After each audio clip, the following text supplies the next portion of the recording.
السلام عليكم. ماذا يحدث للجسم بعد الموت من أول ثانية إلى 20 سنة؟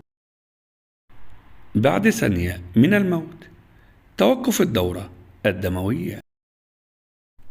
بعد 10 ثواني من الموت توقف نشاط الدماغ.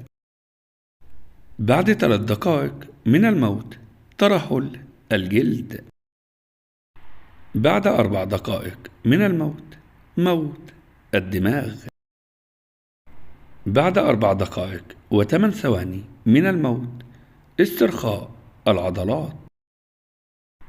بعد 6 دقائق ارتجاع معدي. بعد 10 دقائق من الموت توقف الأيض. بعد 11 دقيقة التدمير الذاتي للخلايا. بعد 14 دقيقة من الموت تجلط الدم. بعد 15 دقيقة شحوب البشرة. بعد ساعة من الموت تبريد الجسم. بعد 2 ساعات من الموت بداية إزرقاق الجسم. بعد 2.5 ساعات من الموت يبدأ الذباب بوضع البيض على الجسم.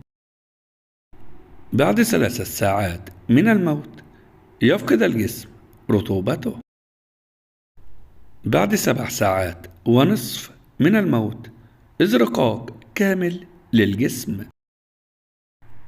بعد 9 ساعات التواء الأصابع.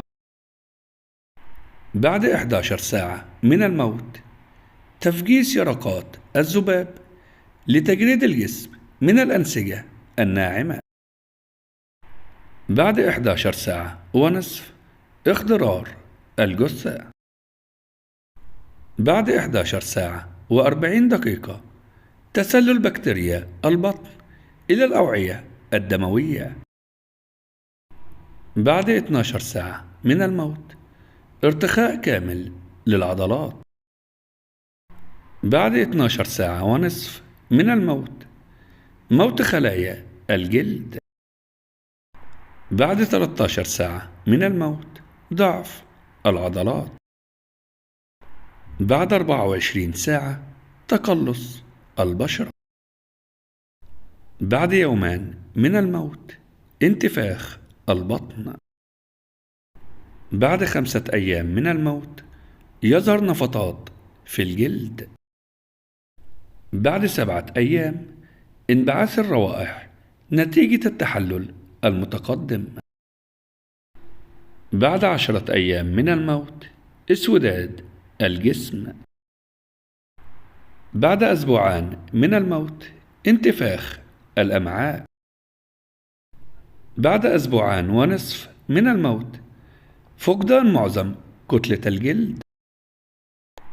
بعد 3 أسابيع من الموت انفجار انحلال الأعضاء. بعد 3 أسابيع ويوم من الموت إطلاق سوائل الجسم. بعد 3 أسابيع ونصف سقوط الأظافر والأسنان.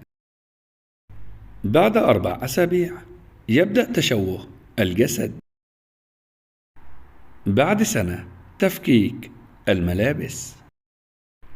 بعد 10 سنوات من الموت تبدأ الجثة في التشمع. بعد 13 سنة من الموت تأتي الخنفساء لإزالة الأنسجة الرقيقة. بعد 14 سنة ونصف من الموت تبدأ مرحلة التحول لهيكل عظمي. بعد 20 سنة من الموت تحليل الهيكل العظمي.